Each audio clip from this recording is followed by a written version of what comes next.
For nearly 10 years, Odysseus has been trying to return home from the Trojan War. His wife is waiting, his son is growing up without him, and every mile of the journey seems to bring a new danger, determined to keep him away. This is the Odyssey by Homer. Odysseus is one of the cleverest heroes in all of Greek legend, brave, resourceful, and almost impossible to defeat through strength alone. But the journey home will demand far more than courage. He must escape a monstrous Cyclops, resist deadly temptations, survive violent storms, pass through lands ruled by witches and strange creatures, and face the anger of the sea god Poseidon. Around him, loyal companions are lost. Promises are broken, the gods interfere, and every mistake carries a terrible price. Meanwhile, back in Ithaca, Odysseus's home is being taken over by arrogant men who believe he is dead. They consume his wealth, pressure his wife Penelope to remarry, and treat his young son Telemachus with contempt.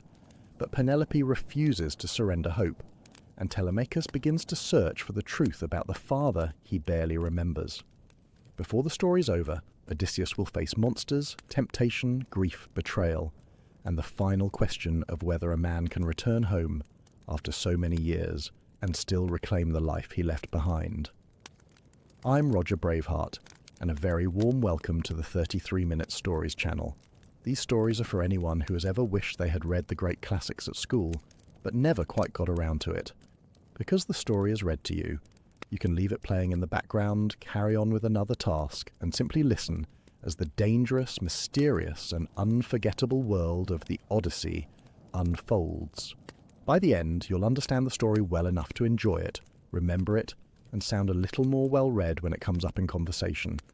My challenge is to summarize this legendary ancient epic as an enjoyable story lasting approximately 33 minutes. Wish me luck. Okay, so, without further delay, let's get cracking. The story opens on the island of Ithaca, where the hero Ulysses has been missing for many years since the fall of Troy. All the other warriors who survived the war have long since found their way home, but Ulysses is held far away on a lonely island by the goddess Calypso, who wants him for her husband. On Olympus, the gods take pity on him at last. Only Neptune, the god of the sea, still rages against him, and while Neptune is away receiving sacrifices at the world's end, the goddess Minerva persuades the king of the gods that it is time for Ulysses to come home. She herself flies down to Ithaca, disguised as a visiting chieftain, and finds the hero's house in a shameful state. A crowd of suitors, young lords from Ithaca and the neighbouring islands, spend every day feasting at the family's expense, courting Ulysses' wife Penelope, and eating up the estate of a man they insist is dead. Ulysses' young son Telemachus receives the stranger courteously, pours out his grief, and is quietly filled with new courage. The disguised goddess advises him to call the people together, order the suitors out of the house, and then sail in search of news of his father, first to Pylos, and then to Sparta. When she vanishes like a bird, Telemachus realizes he has been speaking with a god. That evening he faces the suitors boldly for the first time, and even his mother is startled by his new authority. For he tells Penelope plainly that he is now master in the house. Next morning, he summons the men of Ithaca to a full assembly, the first held since his father sailed. He lays his case before them. The suitors are devouring his home and will not go to Penelope's father to seek her hand honourably. Antinous, the most insolent of the suitors, throws the blame on Penelope herself, telling how for 3 years she tricked them all with her weaving, promising to choose a husband once she had finished a burial cloth for Ulysses' aged father, and secretly unpicking her work by torchlight every night until one of her maids betrayed her. 2 eagles fight in the air above the assembly, and an old prophet warns that Ulysses is close at hand and that ruin is coming. But the suitors mock him, and the meeting breaks up with nothing settled. Undaunted, Telemachus prays alone by the shore, and Minerva, now disguised as an old family friend, gathers a crew and borrows a ship for him. With the help of the faithful old nurse, who swears to keep the secret from his mother so that she will not spoil her beauty with crying, he loads wine and barley meal by night and slips quietly out to sea, sailing for Pylos with the goddess seated beside him in the stern. At sunrise, the ship reaches Pylos, where the whole town is gathered on the shore, sacrificing black bulls to Neptune. The aged king of Pylos, an old comrade of Ulysses from the war, welcomes Telemachus warmly and talks long into the evening of the bitter homecomings of the Greeks, how quarrels divided the fleet after Troy fell, how some captains got home and some were lost, and how the great commander of the whole army was murdered on his return by his wife's lover, and later avenged by his own son.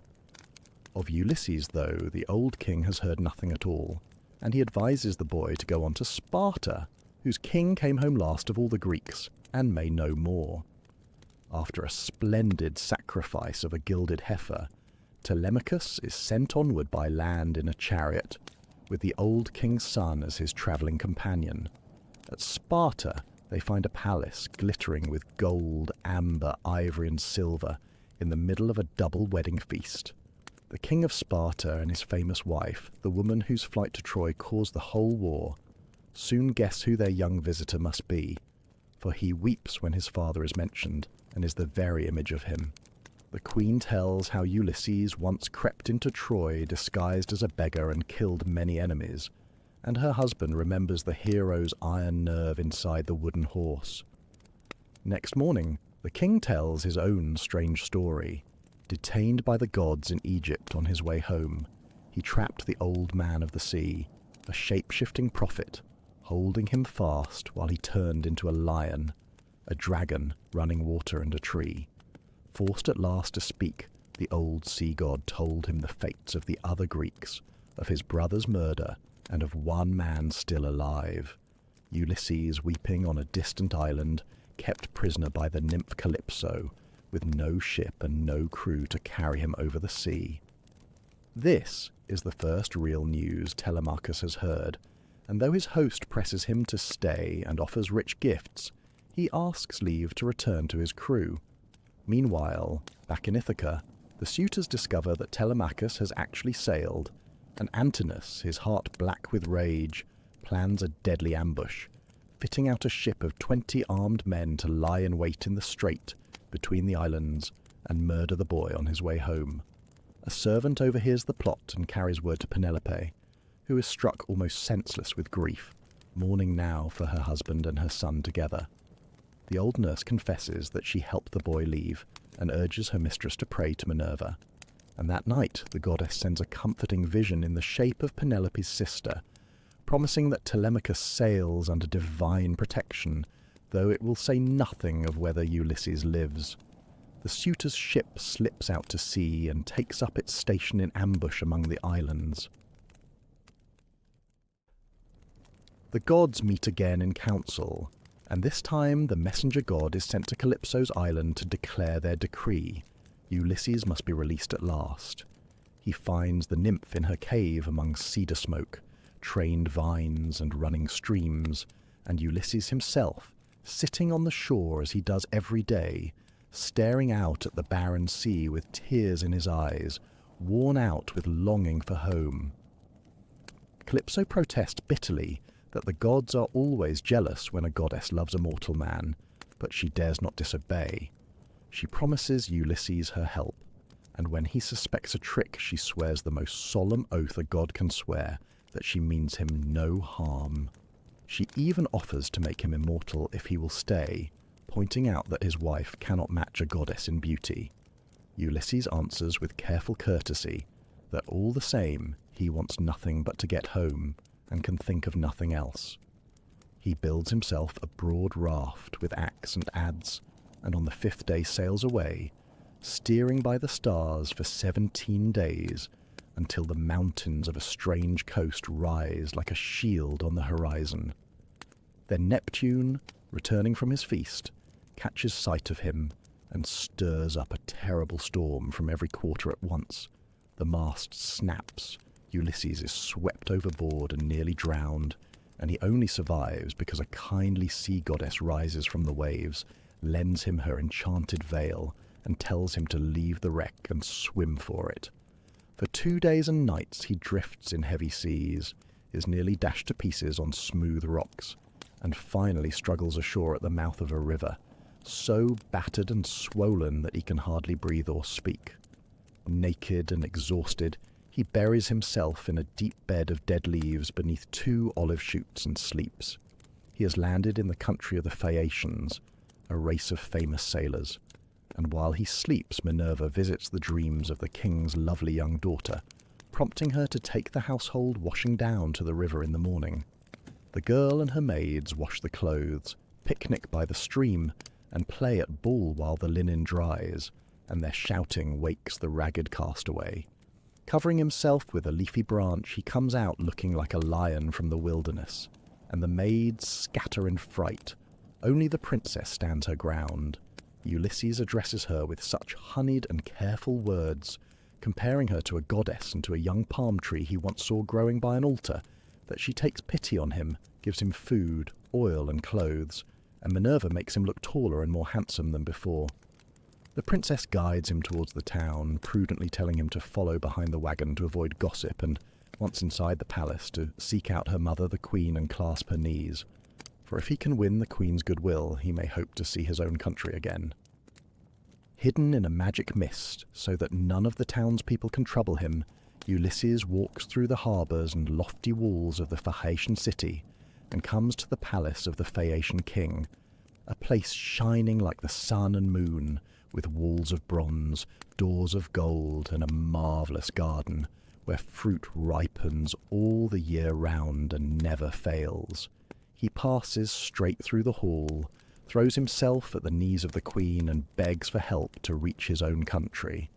The astonished company treats the suppliant with every honour.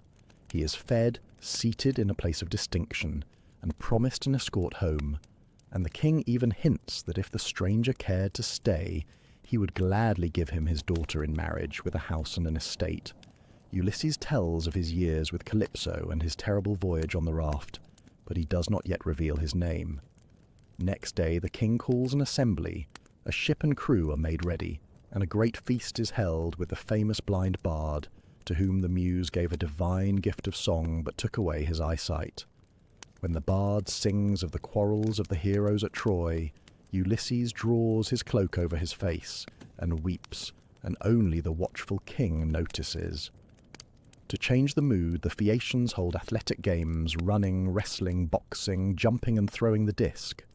When one of the young athletes sneers that the stranger looks more like a grasping trader than a sportsman, Ulysses flares up, seizes a disc heavier than any of theirs, and hurls it far beyond every other mark, then challenges any man present at any contest, boasting of his archery in the war. The king smooths the quarrel over gracefully. The rude young man apologizes with the gift of a fine bronze sword, and the wonderful Phaeacian dancers perform, while the bard sings a comic tale of the gods, how the lame smith god trapped the god of war and the goddess of love together in an invisible net of chains, and called all the immortals to come and laugh at them. The chief men of the island each give the stranger rich presents of gold and clothing. The queen packs them into a great chest, and Ulysses is bathed and dressed so that he looks like one of the immortals. The princess who found him on the beach bids him a quiet farewell, asking only that he remember her when he is safe at home, since it is to her he owes his life, and he promises to bless her name as his guardian angel all his days. At the evening feast, Ulysses himself asks the bard to sing of the wooden horse and the sack of Troy, and again the tale breaks him down. He weeps like a widow being carried off into slavery. The king stops the song and at last asks his guest directly, "Who are you? Where have you wandered? And why do you weep whenever Troy is sung?" Ulysses declares himself at last. He is Ulysses, son of Laertes, renowned among all mankind for his cunning, and he begins the long tale of his wanderings. After leaving Troy, his fleet sacked a city, lingered too long over the plunder, and was mauled by the countrymen of the slain, losing men from every ship. Storms then drove them to the land of the Lotus Eaters, where any man who tasted the sweet flower forgot his home entirely and had to be dragged back, weeping and tied under the benches. Next came the country of the Cyclops, lawless one-eyed giants who live in caves. With 12 men and a skin of wonderfully strong wine, Ulysses entered a great cave whose owner returned at evening, penned them in with a stone that 20 wagons could not move, and coolly ate 2 of the men for his supper. Ulysses dared not kill the monster, for none of them could ever have shifted the stone. Instead, he plied the giant with the strong wine, told him his name was Noman, and when the creature fell into a drunken sleep, drove a sharpened, red-hot olive stake deep into his single eye. When the blinded giant roared for help, his neighbours called out to ask who was hurting him. "Noman," he cried, and so they left him to his fate. The men escaped at dawn, slung under the bellies of the giant's rams. But as they rode away, Ulysses could not resist shouting out his true name, and the Cyclops, who was a son of Neptune, prayed to his father that Ulysses might never reach home, or reach it late, alone, in another man's ship, and find trouble in his house. That curse shaped everything that followed. The keeper of the winds received the fleet kindly and shut all the contrary winds into a sealed leather bag. Within sight of Ithaca, while Ulysses slept, his men opened the bag hunting for gold, and the storm blew them all the way back, where the Wind King drove them off as men hated by heaven. Next, the ships rode into a landlocked harbour belonging to a race of gigantic man-eating ogres, who smashed the vessels with the rocks and speared the crews like fishes. Only Ulysses' own ship, moored outside the cliffs, escaped. The grieving survivors came at last to the island of a great and cunning enchantress. Half the crew went up to her house, drank her drugged wine, and were turned into pigs. Warned by the messenger god and armed with a magic herb, Ulysses resisted her spells, sprang at her with drawn sword, and made her swear a solemn oath to do him no harm. Then she restored his men younger and handsomer than before. They stayed feasting with her for a whole year, until the crew reminded their captain of home. She agreed to release them, but with chilling news. Before Ulysses could sail for Ithaca, he must first visit the house of the dead and consult the ghost of a blind prophet. Ulysses' tale grows darker still. Following the enchantress's instructions, he sails to the misty edge of the world, digs a trench, and pours out offerings of honey, milk, wine, and blood, and the ghosts of the dead come trooping up out of the gloom with a screaming that turns him pale. First comes a young crewman who had fallen drunk from a rooftop and been left unburied, begging for a proper funeral. Then the blind prophet drinks of the blood and speaks. Neptune's grudge will make the way home hard. If Ulysses can restrain his men from harming the cattle of the sun god on a certain island, they may yet reach Ithaca. But if the cattle are touched, ship and crew will be destroyed, and Ulysses himself will come home late, alone, in another man's ship, to find insolent men devouring his house and courting his wife. Ulysses then speaks with the ghost of his own mother, who died of grief and longing for him, and 3 times he springs forward to embrace her, and 3 times she slips through his arms like a dream. He sees the famous women of old, and then the shades of his comrades from Troy, the murdered commander of the Greeks, who warns him to trust no woman too far and to bring his ship home in secret. The greatest of the warriors, who declares he would rather be a poor man's servant on earth than king of all the dead, and one proud hero who will not speak to him at all, still angry over an old quarrel about a dead man's armour. He glimpses the endless torments of the great sinners, and flees at last in terror as the ghosts crowd round in their thousands. Returning briefly to the enchantress's island, he receives his sailing directions. He stops his crew's ears with softened wax, and has himself bound upright to the mast, so that he alone may hear the deadly sweet song of the sirens and live to tell of it, begging in vain to be set free as the ship rows past. Then they thread a fearful strait. On one side a whirlpool that sucks down the whole sea 3 times a day, on the other a six-headed monster lurking in a cliff cave. Hugging the cliff to escape the whirlpool, they lose 6 men, snatched screaming into the air, the most sickening sight of all his voyages. Worn out, the crew insist on landing on the sun god's island, and are trapped there a month by contrary winds. While Ulysses sleeps, the starving men kill and roast the sacred cattle, and the hides crawl and the meat lows upon the spits. When they finally sail, the king of the gods shatters the ship with a thunderbolt, and every man is drowned except Ulysses, who lashes mast and keel together, drifts back through the whirlpool clinging to a fig tree, and after 9 days is cast ashore on Calypso's island, where his listener's story began. The Phaeacian sits spellbound as the tale ends. Loaded with gifts of bronze, gold, and fine clothing, Ulysses is at last sent home. He falls into a deep, almost death-like sleep as the marvellous Phaeacian ship flies across the sea, and the crew lift him ashore in Ithaca, still sleeping, stacking his treasure under an olive tree before slipping quietly away. Neptune, furious that these islanders have carried his enemy home in comfort, turns their returning ship to stone within sight of their own harbour, and their king, remembering an old prophecy, vows that his people will never give strangers escort again.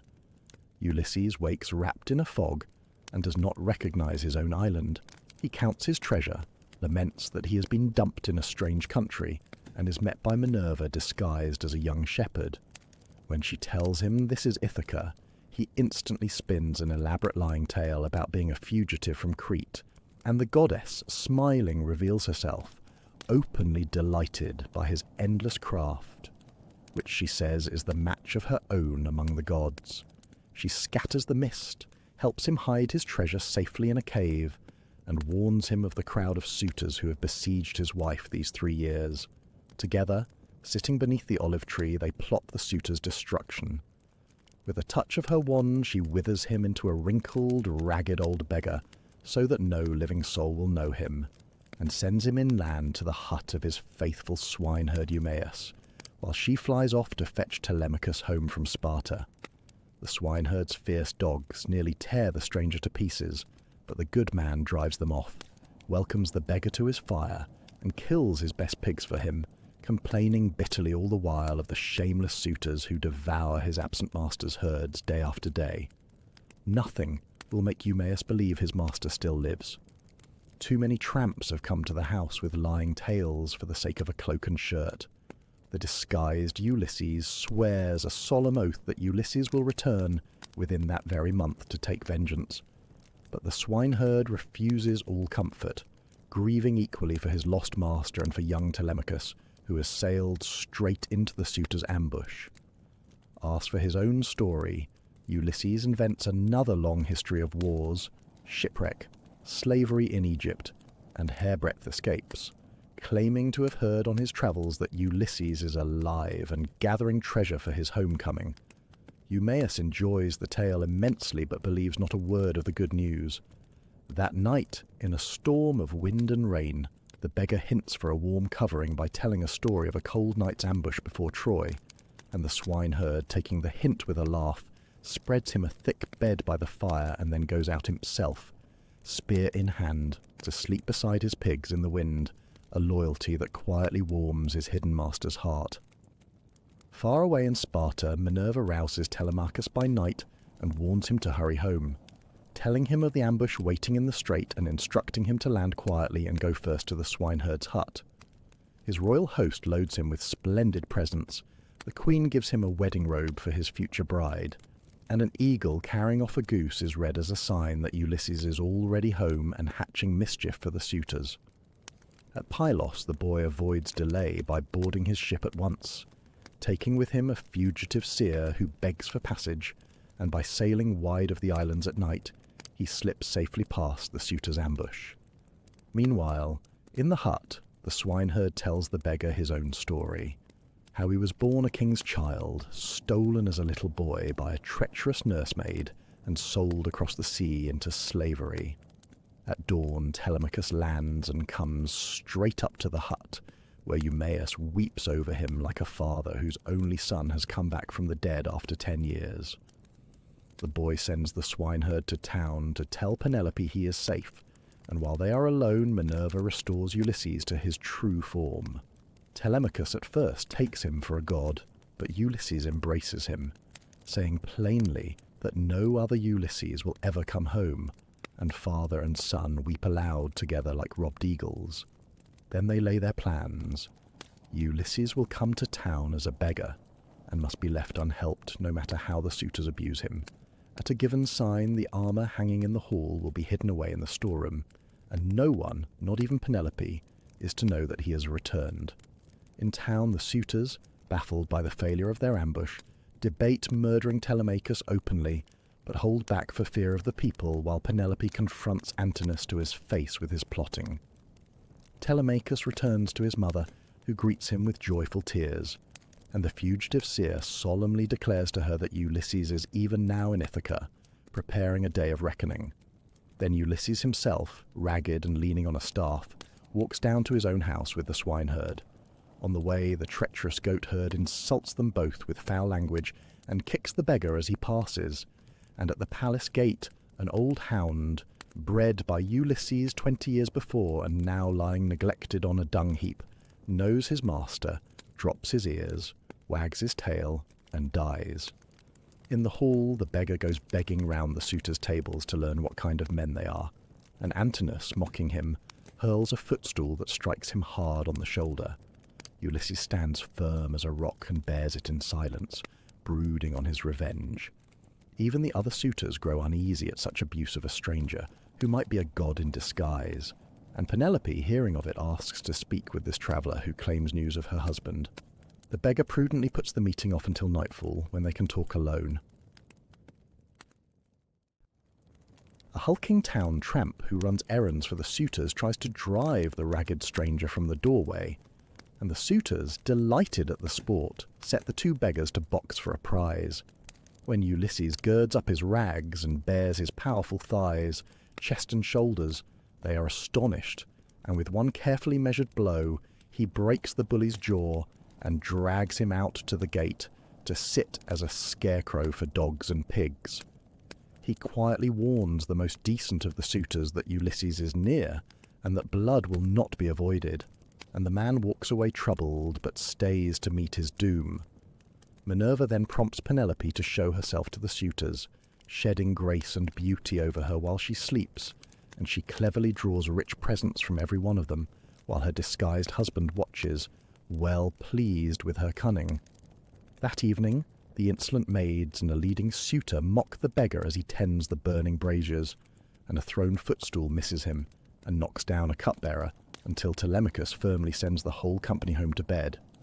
Father and son then carry the weapons out of the hall to the storeroom, a golden lamp lighting their way so brightly that the boy thinks a god must be in the house, and Ulysses is left to talk alone with Penelope.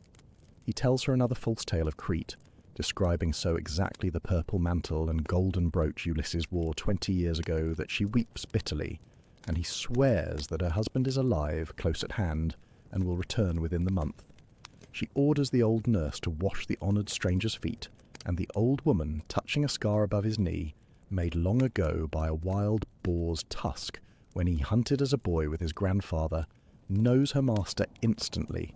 The bath crashes over, but Ulysses grips her by the throat and swears her to strict silence. Penelope, her attention turned aside by the goddess, notices nothing. She tells the stranger her dream of an eagle killing her 20 geese, which he reads as the certain death of the suitors, and then announces her decision. The next day she will bring out Ulysses' great bow, and whichever suitor can string it and shoot an arrow through 12 axes shall carry her away as his wife. That night Ulysses lies sleepless, his heart growling within him like a dog, until Minerva comes down and calms him, and at dawn he prays for a sign and is answered by thunder from a clear sky, and by the bitter prayer of a worn-out mill-woman wishing the suitors their last dinner. The feast day comes. The loyal stockman arrives with the herds and speaks with love of his lost master. Another suitor hurls an ox's foot at the beggar and misses, and the fugitive seer suddenly cries out that he sees the walls dripping blood and the hall filling with ghosts, and walks out of the doomed house while the suitors laugh with a strange, forced laughter.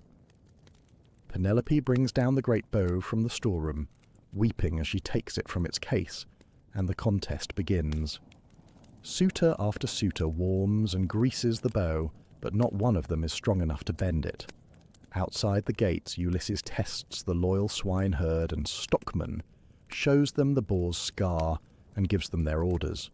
The bow is to be placed in his hands, the doors of the women's rooms closed, and the courtyard gates barred fast.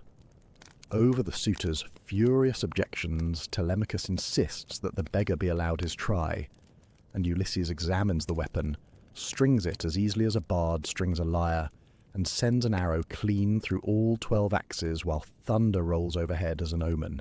Then he tears off his rags, leaps onto the broad threshold, and shoots Antinous through the throat as he lifts his golden wine cup. The suitor's other ringleader offers gold in reparation and is refused. Then the slaughter begins in earnest. Telemachus, the swineherd, and the stockman arm themselves and fight at their master's side. The treacherous goatherd smuggles armour to the suitors, and is caught and trussed up to the rafters. And Minerva, appearing in the shape of an old friend, turns the suitors' spears aside until every man of them lies dead in the blood-soaked hall, heaped like netted fish upon a beach. Only the bard and a kindly servant are spared at Telemachus's plea. The disloyal maidservants are made to carry out the corpses and scrub the hall, and are then hanged in a row. The goatherd is savagely put to death, and the house is purified with fire and sulphur. When the old nurse wakes Penelope with the news, she cannot believe it, and even sitting face to face with her husband she keeps apart, testing him. Only when she orders their bed moved outside its chamber, and he angrily describes how he built it with his own hands around a living olive tree, a secret no other person alive could know. Does she break down, fling her arms about his neck, and welcome him as shipwrecked men welcome the sight of land? They talk the whole night through, each telling all they have suffered in 20 years.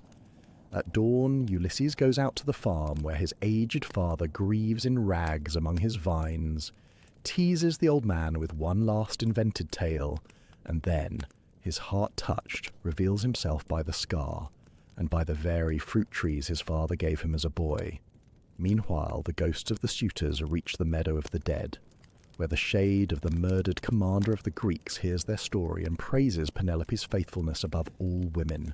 In the town, the dead ringleader's father raises a mob to avenge his son, and Ulysses' aged father, his strength renewed by the goddess, kills him with a spear cast. But before more blood can flow, Minerva cries aloud for peace. The townsmen flee in terror, and under her guidance a solemn covenant is sworn, leaving Ulysses to rule in his own land at last. When I step back from this long story, I think its heart is very simple. It is a tale about home, and about what a man will endure to reach it. Ulysses is offered everything a wanderer could dream of. A goddess wants him for her husband, and promises to make him immortal, and a rich island kingdom hints that he might marry its princess and live in comfort forever. He refuses it all for a rocky little island, an aging wife, and a son he has never watched grow up. And the story says plainly that there is nothing dearer to a man than his own country and his parents. I believe the author wants us to feel that belonging matters more than pleasure, and that a house where husband and wife are of one mind is, as the poem itself puts it, the best thing in this world.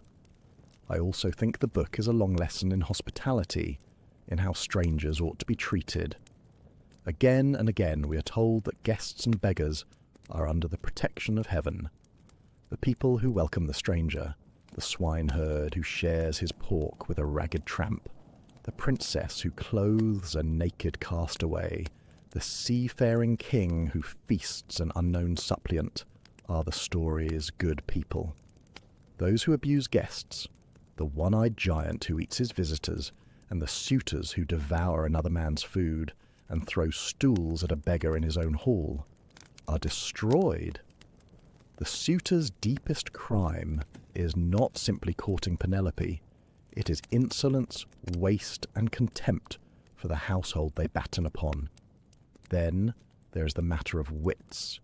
Ulysses wins by cunning, patience, and self-control, rather than by strength alone. He endures kicks and mockery in silence, telling his own heart to be still, because the moment for revenge has not yet come.